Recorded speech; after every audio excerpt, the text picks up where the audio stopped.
La sabiduría de la Biblia, de la palabra de Dios, quiero decirles que es algo excepcional. Ustedes tienen que descubrir esto.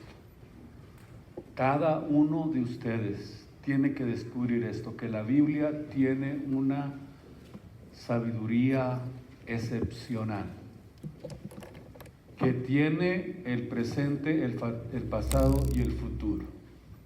Nosotros ya como hijos de Dios sabemos lo que va a pasar en el mundo, o al menos eso creo yo, que ustedes ya entienden la profecía, qué es lo que le espera a este mundo. Por eso nos sentimos seguros en Cristo, porque ya sabemos que viene el caos, vienen los juicios de Dios. Y nuestra mente pues es muy limitada para poder comprender esto, pero si ustedes toman en serio la Biblia, Dios les va a dar una sabiduría tan excepcional como la sabiduría que contiene la Biblia. Cuando el pecado entró a la raza humana, vean ustedes la importancia de la restauración que Jesucristo hizo. El ADN del hombre se deterioró. Dicen los científicos que se comprimió hasta el 90% de la capacidad que el hombre tenía cuando fue creado por primera vez, o cuando el hombre fue puesto sobre el Edén, sobre la tierra. Más del 90% de su capacidad la perdió por causa del pecado. Y esto naturalmente tenía esta excelente capacidad antes de que el pecado entrara, y es precisamente cuando fue puesto ahí. Alberto Einstein, o como se nombre, dicen que solamente desarrolló del 6 al 8% de su capacidad intelectual. Solamente. Es decir, imagínense ustedes la sabiduría excepcional que tiene la Biblia y el potencial que nosotros podemos desarrollar si nos ponemos a estudiar profundamente la palabra de Dios. O sea que el coeficiente del ser humano nunca ha podido entender o imaginarse lo que la mente humana tiene y la capacidad que tiene para almacenar información en nuestras vidas.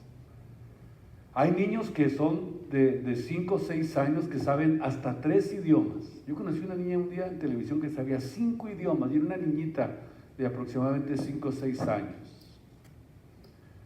O sea que cuando nosotros comenzamos a aprender de la Biblia, necesitamos desarrollar ese tipo de sabiduría. Si yo le preguntara a uno de ustedes, venga y dígame de memoria el Salmo 23, ¿creen que lo haría? No lo voy a llamar, por supuesto, no se chute. Pero si yo les dijera, ¿se saben el Salmo 23 de memoria? O nomás saben, Jehová es mi pastor, nada me faltará, hasta ahí nomás. Es interesante lo que les estoy diciendo. Así que si son un poco negligentes ahora es tiempo. Dios le dijo a Josué, nunca se apartará de tu boca este libro de la ley. Vean ustedes, nunca se apartará de tu boca este libro de la ley, porque con este conocimiento, fíjese bien lo que le estaba diciendo Dios a Josué, todo lo que tú emprendas te va a salir bien.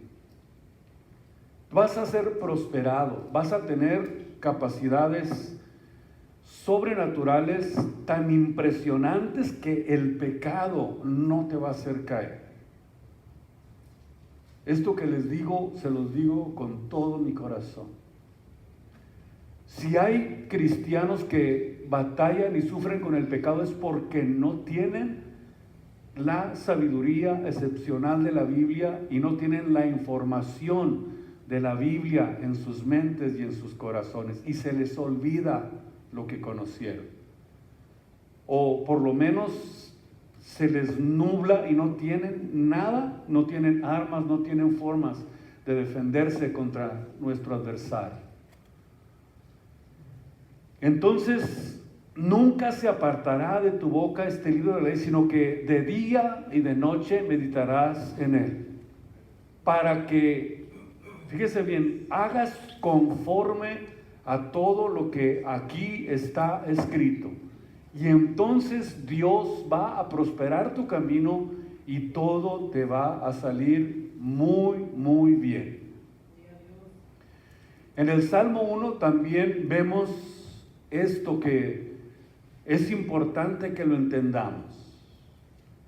Si nosotros meditamos, como dice la Biblia, de día y de noche en la palabra de Dios, dice que seremos como un árbol plantado sobre corrientes de aguas. Imagínense ustedes absorber toda la sabiduría y toda la capacidad de la Biblia como una corriente de agua que fluye, como dijo Jesús, de nuestro vientre. Es impresionante el potencial que Dios nos ha dado cuando nos hemos convertido a Él, cuando hemos creído en Jesucristo. No es posible que haya cristianos tan débiles. No es posible. Es inaceptable que sean tan débiles y que no soporten y que no sean fuertes para salir, como dijo el apóstol Pablo, gozosos hasta el final de la carrera, no tristes, sino para acabar nuestra carrera con gozo y con alegría. Entonces, la Biblia es precisamente la fuente que nos llena, la fuente que nos prospera. Y es por su palabra que nos ha ligado y que nos ha relacionado con Él. O sea que cuando nosotros tenemos la palabra de Dios a nosotros, nos relaciona con Él tan profundamente que mi equilibrio mental, mi equilibrio emocional, mi salud emocional siempre van a estar sanos.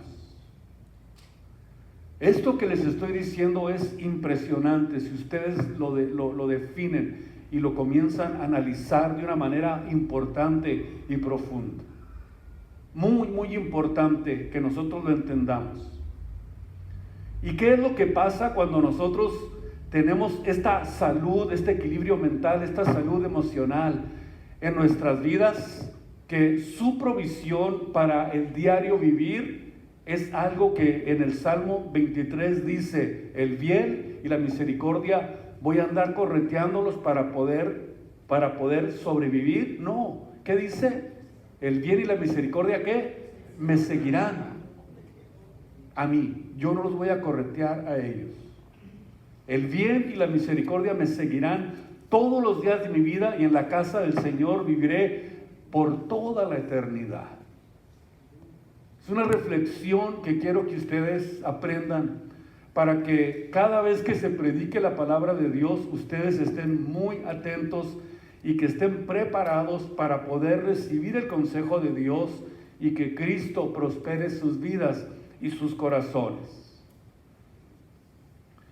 Entonces, todo esto es lo que Dios nos provee. Y vamos nosotros de ahora en adelante, y también quizás aquellos que llegue este mensaje, a poner muy en un lugar muy especial la Biblia, la palabra de Dios. No la arrumben, no la tengan abandonada, ténganla siempre tengan una en su carro, una en su recámara, una en su oficina donde trabajen, donde quiera que estén, tengan una Biblia para leerla. Vamos a ver entonces algo muy importante para poder, quise comenzar diciéndoles esto para que ustedes tengan una captación sobrenatural de la Biblia en todo lo que estamos aprendiendo. Hablábamos en nuestros mensajes anteriores que los ángeles existían desde antes de que nosotros existiéramos. Y cuando Adán y Eva, por eso quiero poner esto en sus mentes, fueron puestos en el huerto del Edén, ¿quién estaba allí, ya en el huerto?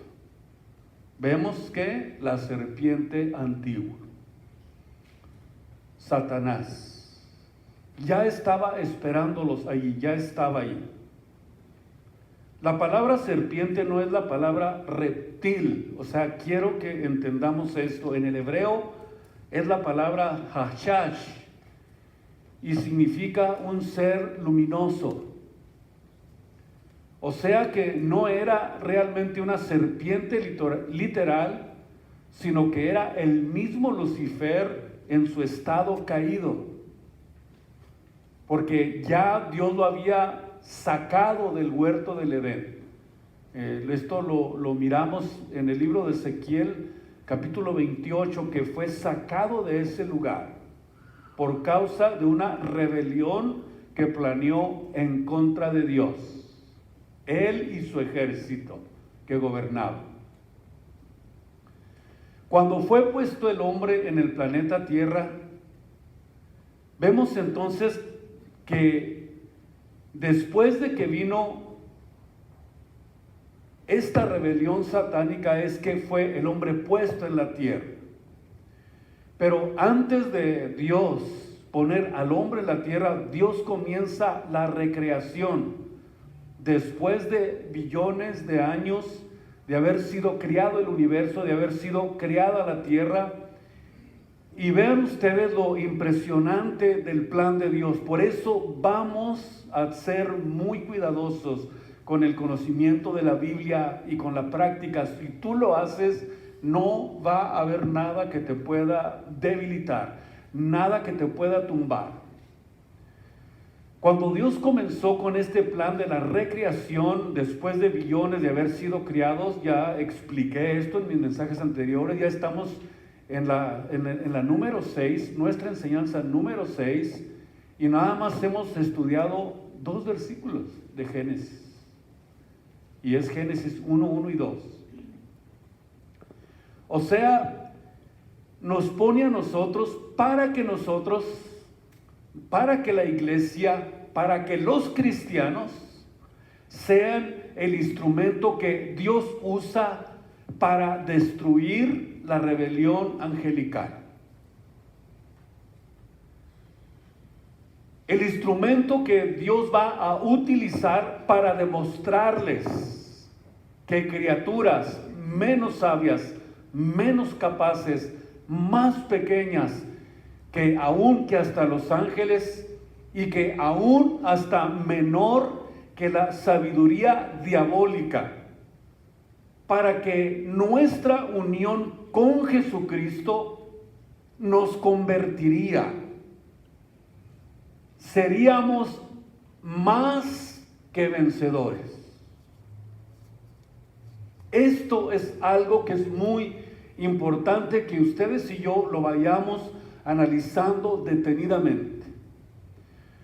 El Satanás tiene mucha más experiencia que nosotros porque tiene mucho tiempo de haber sido criado, más que el hombre, más capacidad. Era el querubín cubridor, que lo voy a explicar un poquito más adelante.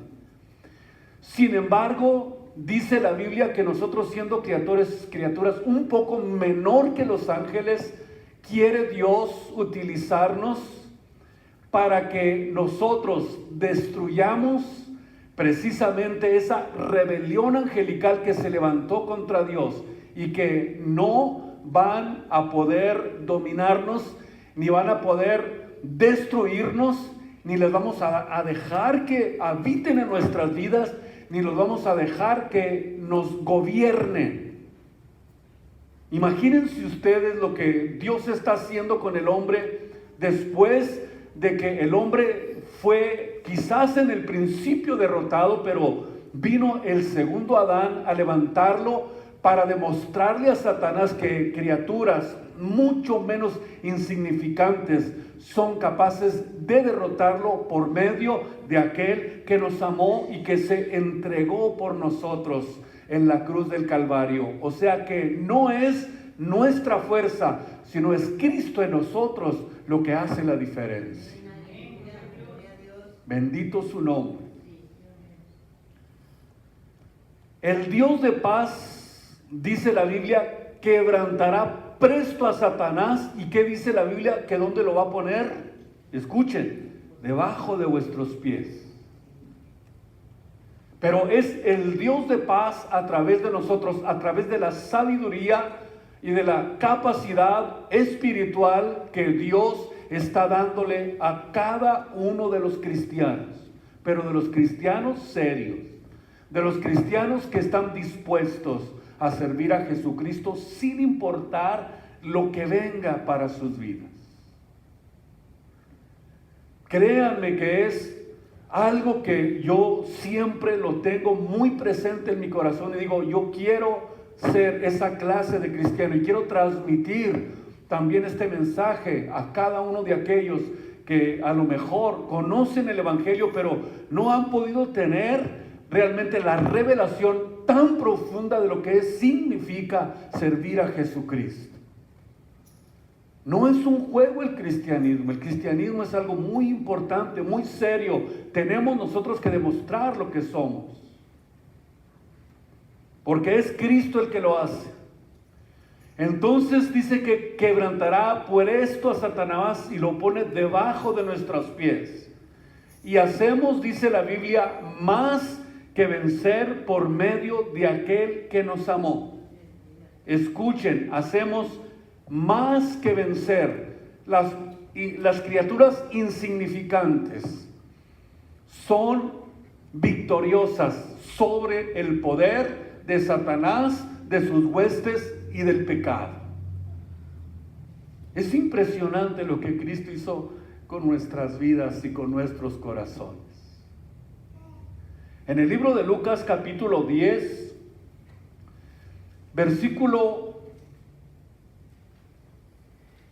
vamos a leer el versículo 18. Y les dijo, Lucas 10, 18, yo veía a Satanás que caía como un rayo. Escuchen ustedes, como un rayo que caía del cielo.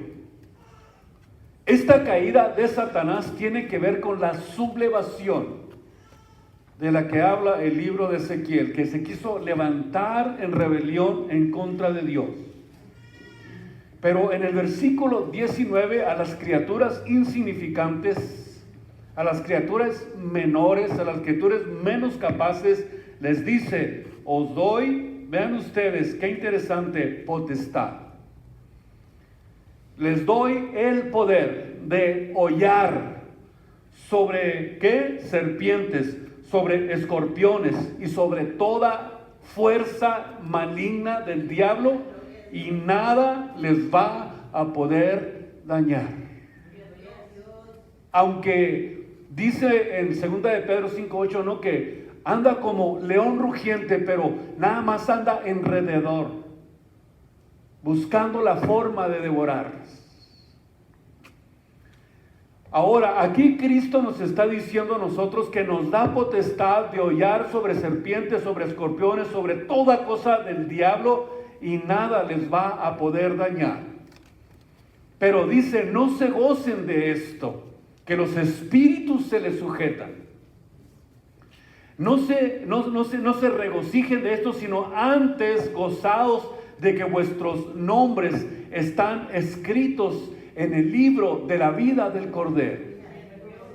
¿Qué es lo que está tratando de decir nuestro Señor Jesucristo? Que nos está diciendo, sin embargo, y a pesar de que los espíritus se les sujetan, porque los había mandado a los 70, se recuerdan, de 2 en 2, y venían gozosos de ver que los espíritus inmundos se les doblegaban.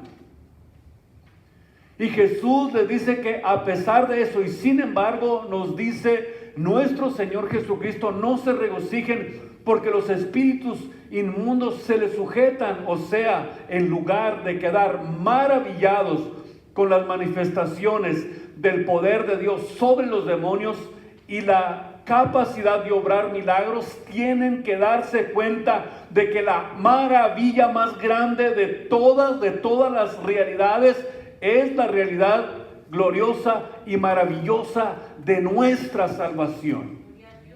Nuestro enfoque es más nuestra salvación, de mantenernos firmes hasta la venida de Cristo, no por lo que hice, no porque cuántos paralíticos levanté, a cuántos enfermos sané, cuántos milagros hice, sino que más bien es porque la salvación es el centro de lo que más nosotros debemos de estar conscientes. Porque en aquel día muchos dirán: Señor, Señor, en tu nombre eché fuera demonios, en tu nombre hice esto, en tu nombre hice lo otro. Pero Jesús les va a decir: no los conozco. Amén. ¿Y vos quién eres? Te va a decir: no te conozco. ¿Por qué? Porque te enfocaste en lo otro y no en la salvación. La salvación es lo más importante que tenemos. Es el milagro más glorioso y más grande que hemos recibido. Es la salvación. Es el regalo precioso de nuestro Señor Jesucristo. Por eso es que muchos son engañados por ignorar la verdad de Dios. Y la única verdad que existe en todo el universo es la verdad de Dios. Y dice la Biblia que esta verdad nos hará que libres. Y conoceréis la verdad, y la verdad os hará libres completamente. Y es precisamente esta verdad la que nos muestra el camino, la verdad y la vida para poder llegar a nuestro destino. Nos enseña el camino que debemos nosotros de caminar. Y cuando leemos la Biblia, descubrimos tesoros que nos llenan de seguridad, nos llenan de esperanza, para que podamos decir con toda confianza, con toda seguridad: yo sé en quién he creído. Esto es lo que un cristiano debe de tener: yo sé en quién he creído. Y no hay nada que me pueda derrumbar. Si yo sé en quién he creído, no hay nada que me pueda detener, porque nuestras convicciones son profundas. Han hecho un fundamento en nuestro corazón. Hemos puesto un cimiento en nuestra casa espiritual, y mientras más profunda sea la cimentación, más resistimos. Más vamos a enfrentarnos a la adversidad, vamos a ser más fuertes, más determinados. No hay nada que nos pueda detener si nosotros estamos profundamente cimentados en la verdad de la palabra de Dios. Génesis 2:2 no es la continuación de la creación de Dios, sino que descubrimos que entre el versículo 1 y 2 pasaron, ya dijimos, billones de años. En este principio del que la Biblia habla, nosotros no existíamos. Entonces entendemos que por la Biblia, que las criaturas que Dios crió antes de que nosotros estuviéramos aquí en la tierra fueron los ángeles, serafines y querubines. Los serafines, de acuerdo a Isaías capítulo 6, son criaturas que están arriba del trono de Dios. Isaías 6:3. Y tienen 6 alas. Y su función es, escuchen ustedes, la exaltación al Dios Todopoderoso, que dice la Biblia que están siempre exaltando a Dios, diciendo: Santo, Santo, Santo. Mientras que los querubines están alrededor del trono de Dios.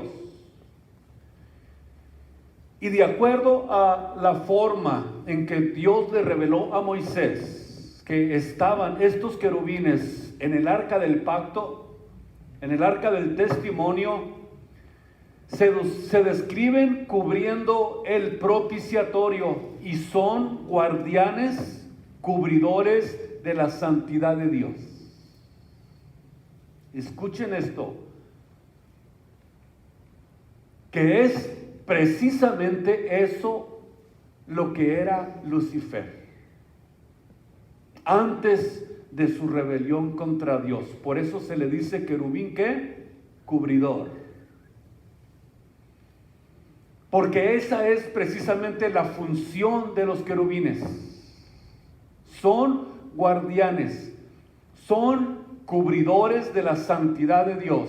Y este querubín cubridor, de acuerdo a Ezequiel, era el guardián de la santidad de Dios. Dice, perfecto eras, 28:14, en todos tus caminos, libro de Ezequiel, hasta que se halló en ti, ¿qué? Maldad. Perfecto eras el guardián de la santidad de Dios, así como a los que puso Dios después de que expulsó al hombre del Edén. Dos guardianes para que el hombre no regresara al jardín del Edén. Entonces, son los querubines guardianes de la santidad de Dios. Y los ángeles no son ni como los querubines, ni como los serafiles, ni tienen alas. Como lo hemos visto quizás en muchos lugares, en muchas historias o lo que sea, pero la Biblia dice claramente que no tienen alas. Para los ángeles se usa la palabra malak y se usó para describir un ángel. Y ángelus del griego, que significa mensajeros. Entonces, ¿qué es lo que nosotros encontramos aquí? Tres diferentes funciones del reino angelical que Dios crió. Y los ángeles son otras criaturas creadas que tienen la capacidad de transformarse igualito que nosotros. Imagínense ustedes la capacidad que tienen estos ángeles. No solamente tienen la capacidad de transformarse y que sean como nosotros, sino que también tienen una fuerza impresionante. En un campo de batalla hubo un solo ángel que mató a 185,000. Vean la diferencia que existe, pero se transforman igual que nosotros. Cuando la Biblia nos habla de ángeles, los describe, de hecho, como lo describe en Génesis capítulo 19, versículo 1 y versículo 2. Vemos que aquí les cocinó, les hizo una buena comida y comieron con Lot. Es increíble lo que nosotros estamos viendo. Versículo 2. ¿De quién está hablando? Dos ángeles. Que en el versículo 2 vemos no solamente esto, sino que los estaban siendo, y toda la gente los veía como varones. Hasta los hombres de Sodoma y Gomorra los querían para ellos. Se les hicieron muy guapos, yo creo. Y en el libro de Génesis capítulo 18, no solamente encontramos a dos ángeles, sino que encontramos una teofanía de Dios, que eran tres varones. Génesis 18,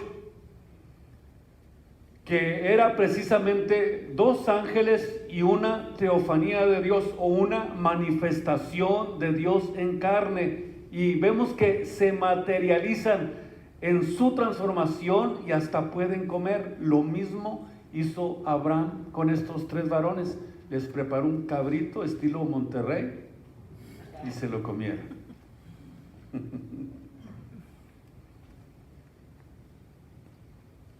¿Qué es lo que les quiero decir? Vean ustedes que el apóstol Pablo también dijo en una ocasión que muchos de ustedes, por ser personas amables, bondadosas, dijo Pablo, a lo mejor hospedaron a un ángel y ni cuenta se dieron. Es increíble lo que estamos aprendiendo aquí. Vamos a ver realmente lo que la Biblia habla precisamente acerca de esto. En Ezequiel capítulo 28 y en Isaías 14 se nos describe la creación precisamente de este querubín cubridor o Lucifer.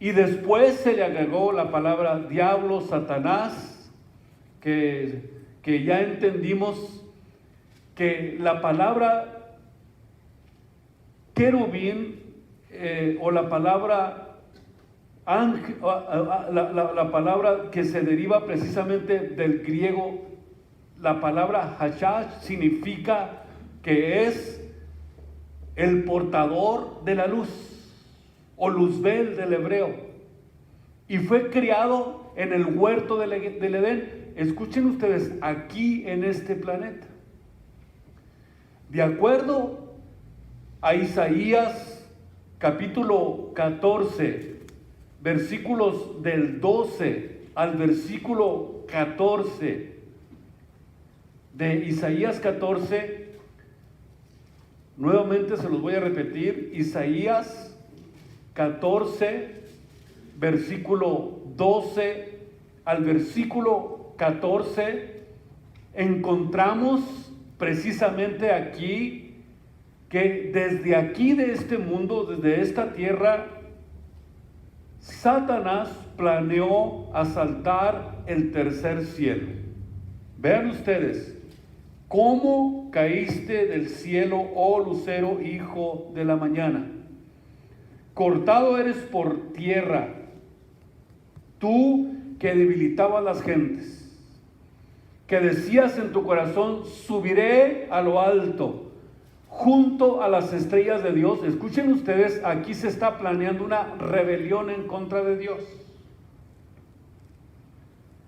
Junto a las estrellas de Dios ensalzaré mi solio, y en el monte del testimonio me sentaré a los lados del Aquilón. Sobre las alturas de las nubes subiré y seré semejante a Dios. ¿Qué es lo que vemos? Que desde aquí, desde este planeta Tierra, Satanás planeó asaltar el tercer cielo, dar un golpe de estado a Dios, hacerse como Dios, derrocar a Dios y sentarse en el trono de Dios. Sentarse en el trono de Dios, en el monte del testimonio. Imagínense, querer sentarse en el monte del testimonio sin testimonio. Es algo contraproducente. Pero encontramos que este es un acto de abajo hacia arriba. Cuando dice subiré, ¿qué significa? Es un acto de abajo hacia arriba. O sea que desde aquí, desde la tierra, estaba planeando subir al nivel de Dios, a la habitación de Dios, derrocar a Dios, ponerse él en el trono de Dios y ser semejante a Dios. Aquí es precisamente donde inicia esta rebelión, y vemos que en lugar de lograr lo que había pensado, dice que cayó del cielo porque Dios lo derrocó por tierra. Y escuchen, aquí es precisamente donde nos damos cuenta cuál era la razón por la que Dios trajo un juicio antes de poner al hombre sobre la tierra, sobre esta tierra.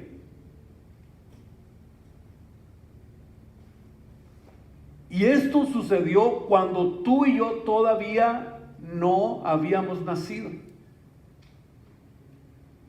Y vemos que las estrellas y el cielo ya existían. Vean la forma en que Satanás se expresa. Ir de abajo hacia arriba significa yo me voy a poner arriba porque ese que está ahí no sirve para nada. Vean la intención de Satanás siempre. Querer sublevar, querer subir, querer estar por encima de los demás. Este principio fue precisamente el que Satanás usó para levantar una rebelión en contra de Dios y derrocarlo, darle el pinochetazo. Y esto sucedió en el principio de la creación. Y llega el momento en que los ángeles se rebelan contra Dios, guiados por Lucifer, y la tierra fue sumergida en un juicio, en tinieblas, y queda devastada, queda vacía, queda hecha un desierto, como se describe en el versículo 2 del libro de Isaías, de Génesis 1:2, perdón, en Isaías 14. Y cuando vemos nosotros en Isaías 45:18 que Dios no la crió vacía, sino que la crió para que fuera habitada, eso significa que sí, efectivamente, fue habitada. Porque Dios no la crió para que no la crió en vano, sino que la crió para que fuera habitada. Y sí, efectivamente, fue habitada. Pero también vemos que cayó un juicio de Dios sobre esta rebelión satánica y que vemos que la había dejado completamente desordenada y vacía. ¿Por qué? Porque ya había existido un juicio previo en contra de lo que sucedió en esta tierra. Y sus habitantes quedaron sin cuerpos. Y por eso vemos en el libro de Efesios capítulo 6 que se mueven en los aires estos espíritus que no tienen cuerpos, están buscando cuerpos para habitar. Dios la hizo para que fuera habitada, y sí, efectivamente fue habitada, y después de estar como un desierto, dice la Biblia que aparece cubierta de agua. Dios lo dice, y nosotros no lo vamos a encontrar en ningún lugar de la Biblia cuando Dios crió el agua. Pero sí la inundó de agua. No dice la Biblia cuando Dios crió el agua. Lo que Dios crió en los versículos 3 y 4, vemos de Génesis capítulo 1, algo maravilloso que vamos a poder nosotros descubrir, es que Dios dijo, sea la luz, y fuera luz, y vio Dios que la luz era buena, y apartó el día luz de las tinieblas. Aquí nos damos cuenta que son las tinieblas, como lo confirma Isaías 45:7, que fue algo que Dios crió adicionalmente después del derrocamiento de Satanás. Crió las tinieblas. El agua no dice que la crió, pero las tinieblas sí. No sé si me estoy explicando. Vamos a ver. Entonces, en el verso 2 encontramos palabras que no tienen nada que ver con la creación de Dios. Fíjense bien, desordenada y vacía. Estaban las tinieblas, estaba sobre el abismo. Pero encontramos entonces que cada una de estas palabras que se mencionan aquí en el capítulo 2 están relacionadas única y exclusivamente con el reino de las tinieblas. Vamos a ver. En la Biblia encontramos que cuando Dios hace juicio sobre la tierra. ¿Qué es lo que hace Dios? La inunda de agua después de que estaba desierta y vacía.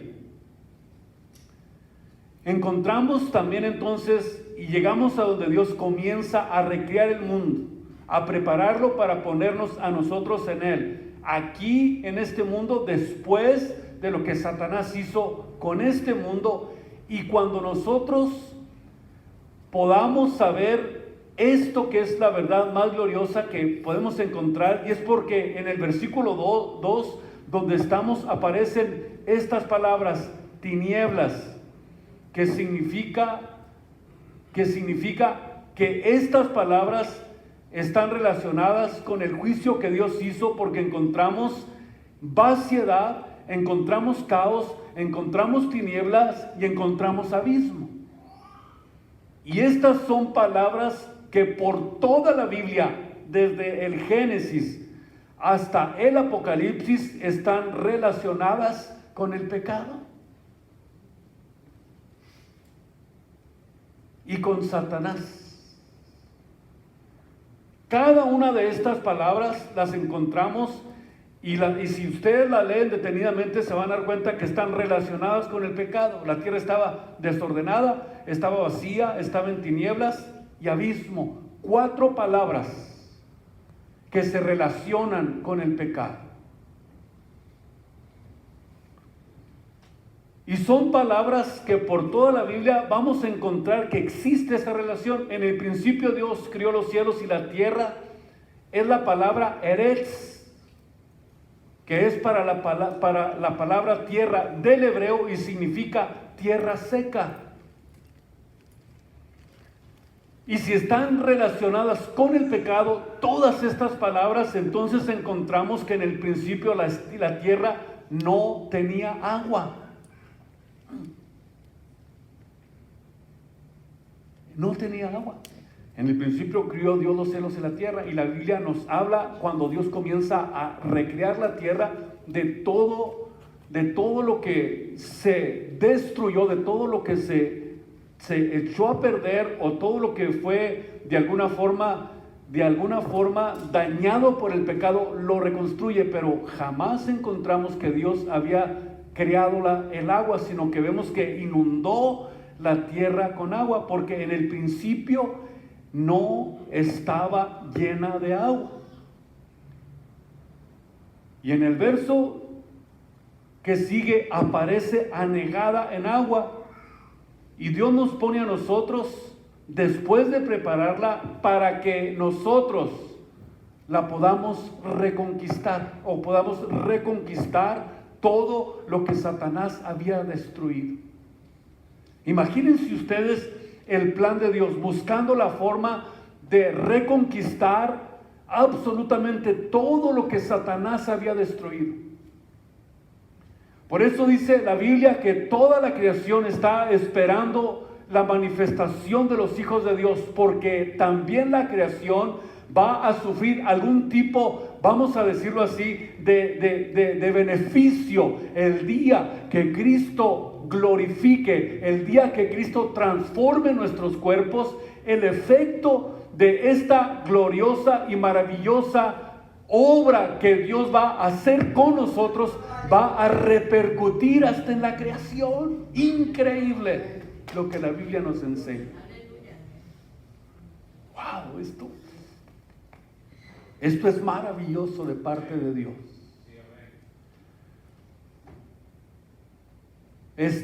Dice toda la creación, todas las criaturas, toda la creación está esperando la manifestación de los hijos de Dios.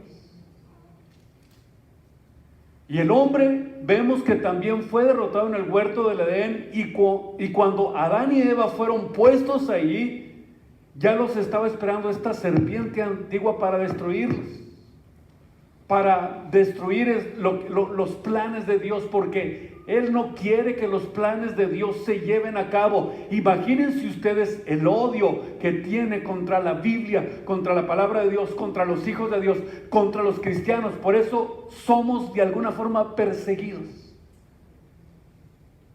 somos injuriados. buscan la forma de minar nuestra reputación y sin hacerles nada. Nomás porque simplemente, porque me cae gordo nomás. O sea, porque no lo soporto. ¿Quiénes son las personas que más daño le hacen a los que aman la palabra de Dios? Los mismos cristianos. Hágame el favor. Es increíble lo que pasa. Por celo, por envidia, no sé por qué, pero ahora nosotros sabemos que es precisamente lo que nosotros estamos de alguna forma padeciendo, es porque estamos creyendo en la verdad, estamos creyendo en la Biblia, y la Biblia siempre va a ser perseguida cuando la predicas de una manera profunda y excelente. Eso significa que vamos caminando, que vamos bien y que Cristo está con nosotros como poderoso gigante, ayudándonos y fortaleciéndonos. A Él sea la gloria en esta tarde.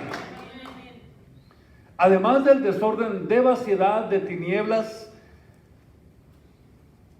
y de desorden, aparece el abismo. Imagínense ustedes, abismo, la palabra abismo. El abismo es precisamente, se encuentra en el centro de la tierra. Y en el centro de la tierra existen 3 departamentos. Están las prisiones de oscuridad, donde están atados los ángeles caídos. Está el lugar del Hades, donde están, de acuerdo a 1 de Pedro capítulo 3, todos los que en el tiempo de los juicios que Dios ha llevado a cabo en el pasado, a todos los que fueron desobedientes, 1 de Pedro 3, están en ese lugar llamado el Hades o el infierno.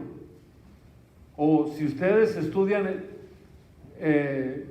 la historia del rico y Lázaro, ustedes van a ver cómo lo describe allí Jesucristo, ese lugar. Y está el lugar del abismo. El lugar del abismo es precisamente el lugar de los demonios.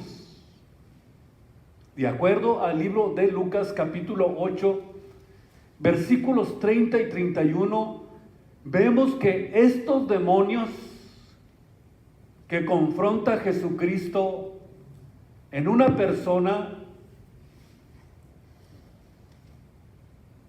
le ruegan a Jesús, estos demonios, que no los mande al abismo, que no los envíe al abismo. No solamente encontramos que es el lugar de los demonios, el abismo, sino que cuando Jesús tiene esta confrontación con este personaje llamado el Gadareno, encontramos que no solamente les dice que no los envía al abismo, sino que también le reclaman y le dicen, todavía no es el tiempo. Ellos saben que hay un tiempo de juicio que viene y que van a ser juzgados. ¿Por qué? Porque aún no era el tiempo. Y en Apocalipsis capítulo 9, versículo 1, Apocalipsis 9:1, se le llama el pozo del abismo. Y es del abismo donde precisamente surge el espíritu que se apodera de la bestia en la recta final de la iglesia. Y es precisamente donde nosotros tenemos que enfocarnos. Nosotros no tenemos lucha contra carne y sangre, sino contra principados, contra señores gobernadores de estas tinieblas. Esos son los verdaderos enemigos de los hijos de Dios. Y es ahí donde nosotros tenemos que enfocar nuestra batalla. Nosotros somos hijos de Dios y sabemos que desde hoy somos hijos de Dios, pero sabemos que cuando Cristo aparezca por su iglesia, seremos semejantes a Él, porque le veremos tal y como Él es. Es la promesa más gloriosa y más maravillosa que tenemos todos los cristianos, todos los que hemos creído en Jesucristo. Y continuamos el próximo jueves.